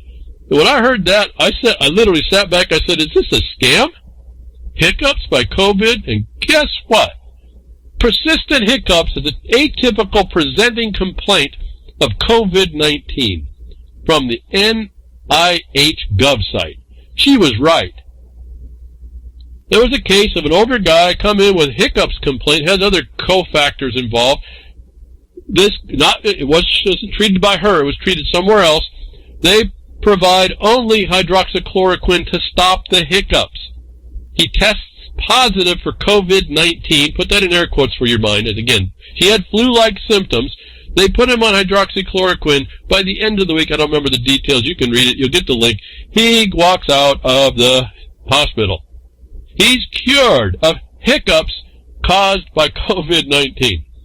Now, I still can't believe I'm hearing that, but if you want a government paper that looked at that and explains that hydroxychloroquine alone worked to do this, we're now showing that the doctor who has experience is telling you at least that much truth. Now, is it for you? I don't know. It certainly has a problem. If it's too late, you wait around like a guy does, I can fight this, like I did in my own life. I can fight this thing. It almost kills me. They should have went in early. Maybe they could have figured it out, but no, I didn't do that. Well, this one you have to kind of go in. Whatever this is, if you get in early and you have that thing, this hydroxychloroquine, at least with the antibiotic and the zinc, help. Now, this video is being whacked, even though she's giving doctors advice by social media who are not doctors. I can't remember now, did I put this down? I can't remember now. Oh, darn it.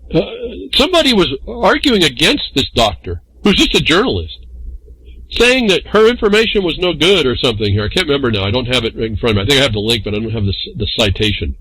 And I responded back after reading this persistent hiccups that was solved by hydroxychloroquine and testing positive for COVID-19 as a success. I wanted to know, as a journalist, and all the journalists that piled onto this against this doctor, how many refrigerator stars they were given to have the authority to demean a doctor over the experience of the doctor against someone's private care, which to me became more the point. All this is to take away your rights of private care, and there's a whole bunch of people that want to do that, and they have no experience. And this whack-a-mole by social media and the government to get rid of this thing and call it not good information, when it's just a treatment consideration that you would choose between you and your doctor, and the doctor makes the decision, is one of the the flying under the radar principles about who you will associate with relative to a trespasser in your life, relative to your health care. Subsequent to that, there was a report that, her statement, there was a report that came out that was global HCQ, or hydroxychloroquine studies, PREEP, PEP, and early treatment studies show effectiveness while late treatment shows mixed results. Was a concurring statement that all these social medias knocking her suggestion that this treatment was viable shows these people are part of a death cult. These people are part of the destruction against you. And one more piece of evidence that if you look at the chart and you read a little of the story, and I have to admit, I'm not getting really in-depth in a lot of this. I'll accept the chart on what it says. It says that if you are in Turkey, India, Indonesia, Ukraine, Morocco, Greece, Malaysia, and Cuba who use hydroxychloroquine, HCQ, early, you had a drastically diminished response in the population against COVID-19. This is a study, 66 studies, 39 peer-reviewed, of COVID deaths. The worst didn't reach 200 per million. You go to those other countries, such as UK, Sweden, USA, Ireland, and France, that didn't do early use, and they're higher than 500 people per 1 million. The UK, the highest. Those of you in the UK, watch out. Your medical profession really wants you dead. At over 800 per million people. And simple graph, peer-reviewed. I don't know what more to say. Evidence. Here's the point of the evidence. Why would I use that? Not because it shows, the doctor's right about hydroxychloroquine and I'm evangelizing hydroxychloroquine. I'm saying there's a treatment that you're being denied or deprived. The failure to do the certification of which and proper testing early on in the government that's oppressing you has allowed them to misdiagnose the treatments and actually vilify provably usable treatments properly done. And you'll remember I said the hydroxychloroquine, it was the quinine chloroquine actually, was used around the world. I reported that just from their wiki. It explains this whole condition as well. That you have to use this stuff properly, and you have to use it in the right moment for it to work, even though it's an anti-malarial drug, which still, to me, is interesting that they use that. Right in time with this whack-a-mole video that's trying to tell you that there's a cure, there's a treatment that you can do if you get in early, that there's a doctor that does it, there's a whole bunch of doctors that do this, countering the official narrative. We get the FDA information Twitter. Based on continued review of scientific data, FDA has determined that chloroquine and hydroxychloroquine are unlikely to be effective in treating COVID-19, and therefore we are revoking the emergency use authorizations of these drugs.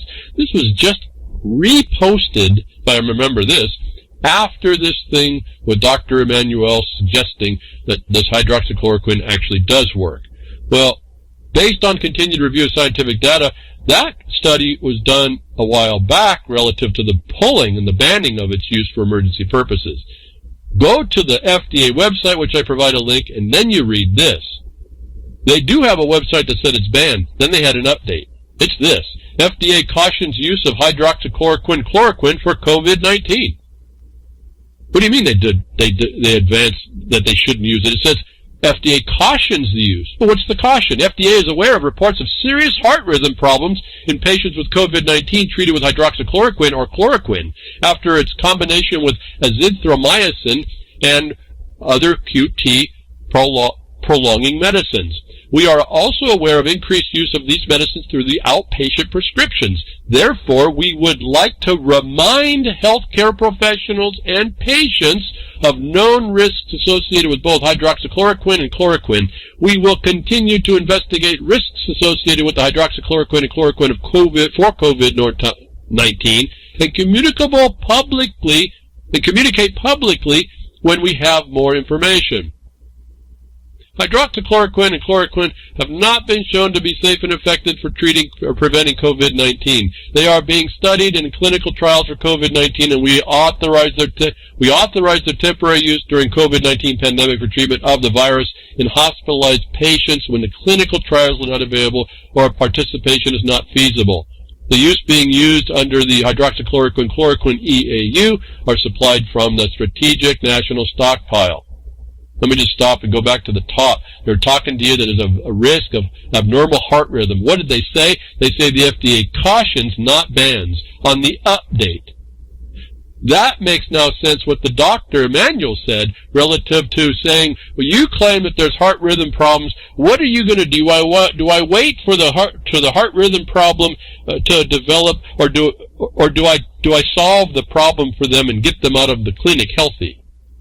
All you heart rhythm people, you're worried about that while you're killing patients. Now it makes sense what she was saying. The FDA says that this can be used in a hospital setting. Well, I don't understand the difference between a hospital setting and a clinical setting with a doctor. And so there's no ban on this from the FDA either, even though you heard the Twitter go out right after this that there was. Now, there's another document, COVID-19 treatment guidelines. Remember, this is not about SARS-CoV-2. They mentioned SARS-CoV-2. This is just about the symptoms treatment. But I need you to read this article if you're into finding out what they don't know. They admit throughout this document they don't know a whole lot of things, and yet they suggest and make assumptions to do things relative to their guidelines for what physicians might consider. Again, it's all just guidelines, not mandates, not actual care. There is nothing in this guideline from the NIH that says there's anything mandatory, which makes sense because the doctors, when they're actually treating you and care about you, are looking to do the best for you. Given they're a good doctor, they're doing the best for you, and they're able, the law allows them to reach out for things that they think will help you, even if it wasn't made for that. Now, I'm not looking at all the negatives of what they don't know, just the fact that when you look at this document, I also found a silence. And the silence is where they don't have enough information to make a decision or make a recommendation. Guess where that happened to be a lot about? In the vitamins, in the minerals. And when I recognize how to use all this. See, they're using this stuff to see how they use this. Give suggestions to doctors if they don't know. Where the guideline makes no opinion at all because they don't know, relative to the use of vitamins and minerals and anything, they give that there is no constraints on a doctor such as Dr. Emmanuel. And anybody who is making a big hay over this is really just a criminal, aiding and abetting the death cult.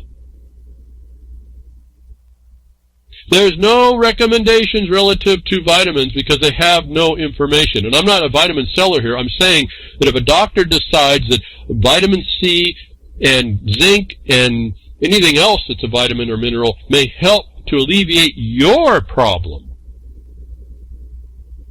they are free to do that without any scrutiny. There is no authority to come in and say they did wrong. There may be an authority after if they do it wrong, but not at the time that they can support a decision to do so. Again, why there's a whack-a-mole on good information relative to that whatever that thing was with the doctors, the frontline doctor thing, is not warranted by anyone. Anyone. And so I want to point out again how to use the guidelines.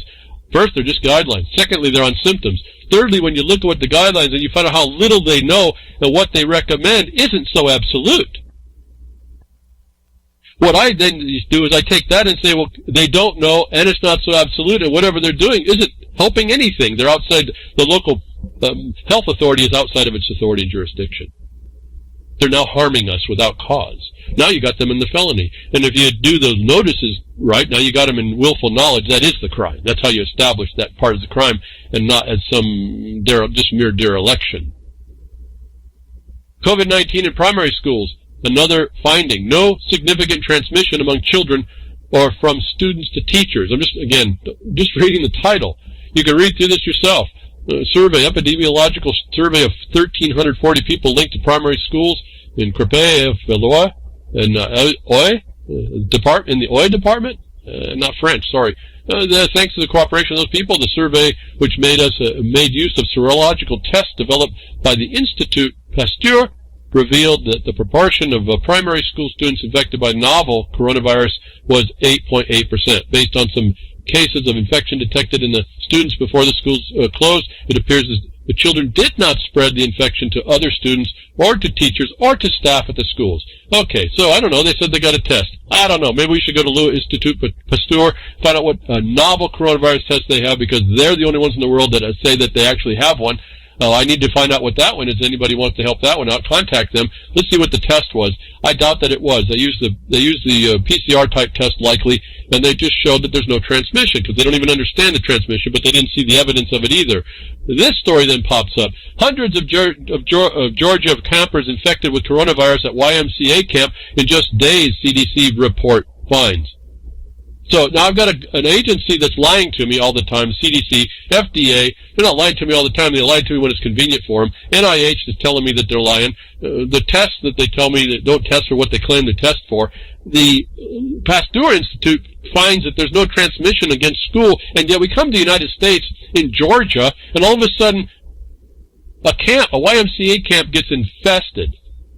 And you read this story, and I just started to realize, this has to be a set-up story. And you read for the timing. I'm not going to solve the timing. There's a little bit of a week or so of timing that something could have happened, but none of it shows that it was actually transmissible in the camp. In fact, it may argue against its transmissibility, where the school was only open for 3 days.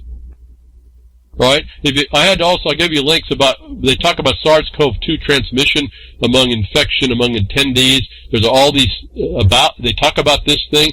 When you go to the other websites like WebMD, which I don't necessarily like reading from, but it is their facts, they'll tell you that the recovery is 99%, but that the incubation period has a timing structure. Now, we're not going to answer this completely, but when you look at what happened relative to the infection, they all tested negative, and then they got a staffer that gets it the second day in, and then in another day, 500 people are infected. It isn't even believable at some level. And so they do make a limitation on their CDC study here, you'll read, and it has to do with they don't know what happened between the test 12 days before, which was within the affected time, which that shouldn't be anything there. There was a window when they could have been affected. And that's the small, slim window, like the staffer gets it. But it doesn't answer how 300 some odd people got the virus in just a day. And tested at the same time that way. And so this looked like a big, scary story. What they want is to get people not to go to school or to get them vaccinated and all this other stuff. You go to the CDC website, an overview of the testing of SARS-CoV-2 that they mention, and I wanted to make sure, again, what tests are they using, because there is no test. Did they finally find one? I go to this webpage, and what caught me was the very top page, top of the page is all these people with face masks on. Something that their reports tell us don't work, but that's what they're promoting. I can't trust this agency now to give me any information. Everything has to be checked and tested. Overview of testing of SARS-CoV-2. Now they're saying specific to SARS-CoV-2. I'll give you the upshot of all this. When you go find out what they're doing and how they're testing, they can't test for SARS-CoV-2. It's the same PCR-style test. Now we get that in an interesting statement, which I understand why. Now I'm wondering how they got the negative test. How did anybody test negative in Georgia? Everybody tests negative. Fascinating. Also, I don't see if you picked that one up, but here I found a thing. How do they do these tests? They got a machine. It's Abbott companies, right? So these people that are getting immunity. Abbott is bringing rapid testing to the front lines of a fight against COVID-19 with launch of portable molecular test on ID Now that gives positive results in as little as 5 minutes. Was all the admission I needed to know that this machine is made to give positive results. They didn't use it in Georgia the 12 days before the YMCA. They advertised that this machine gives positive results in as little as 5 minutes. They also say they're going to take a bunch of samples now that they found out they don't work so well and find out if 100% of the positive samples they know will continue to prove positive. This machine is made to throw positives, apparently. They didn't omit the word positive, which they could have to mean something general, gives results in 5 minutes. No, they're going to give positive results. This is outcome-based experts. This is outcome-based lies direction to feed information that people can buy into. Opposing all that, Sweden says controversial virus strategy proving effective. Again, remember, the opposing answers for you in use are they don't have a certified infectious agent in the States. They can't then make a mitigation strategy. The one they've had is failing miserable. And here's an example of when they didn't do any of this, it actually works. Proving they're outside their authority to involve themselves as health authorities, declaring pandemics that don't exist, doing the pandemics that are not, assuming PCR tests will do any of this. And see, now you start to do what I call the Mandela, but you start coming in on itself. You start doing the patterning that comes into the hub, comes to the core, comes back out, grabs another failure, brings it back into the core to show that they're violation, and you go back out. You just go round and around, finding all the things they've done. You bring all this information to counter-prove what you're saying in your core complaints or letters.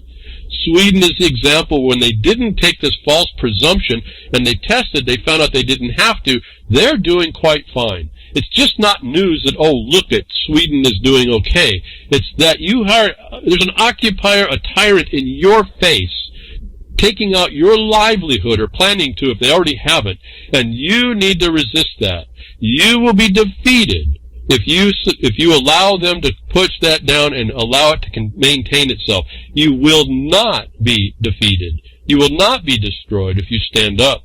And I offer, until I'm shown different, a clear, narrow path on how that's done. You don't have to make any of it up. It's like copy and paste. Facts about COVID. More facts you can bring. Again, I don't even want to read. To me, this is just links. If you're interested, you grab them up, read through them. With my explanation here on how you use them for what you can use them for, not for what you're trying to be informed, like you're so knowledgeable.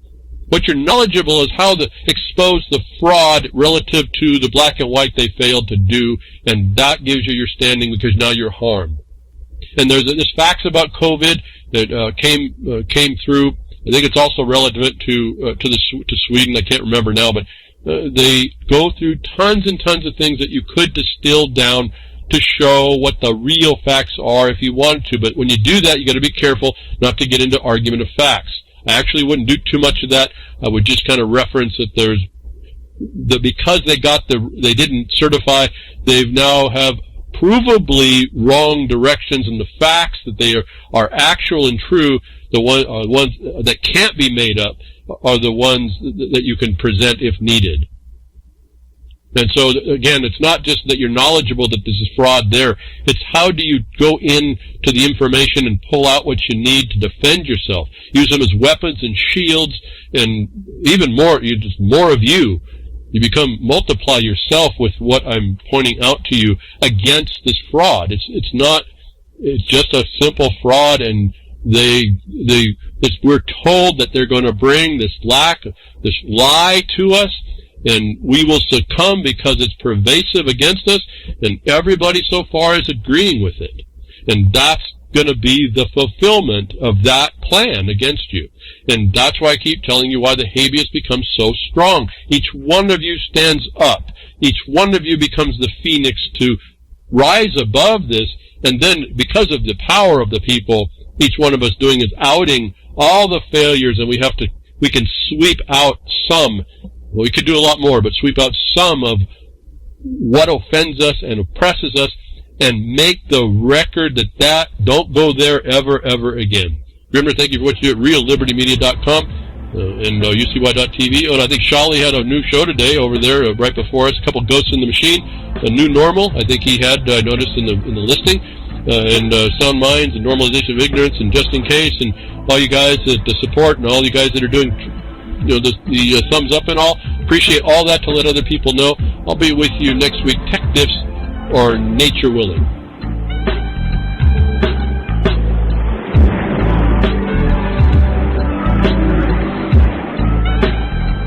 that's another lesson. I hope with today's information you can take it to those that misbehave. From behind the woodshed, leaving his mark on the beast, this is Hal Anthony. Till next time, journey with purpose.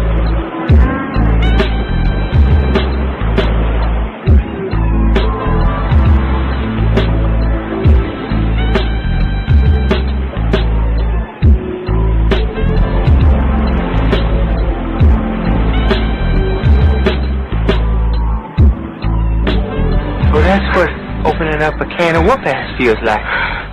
Son, you just opened a whole case of whoop-ass.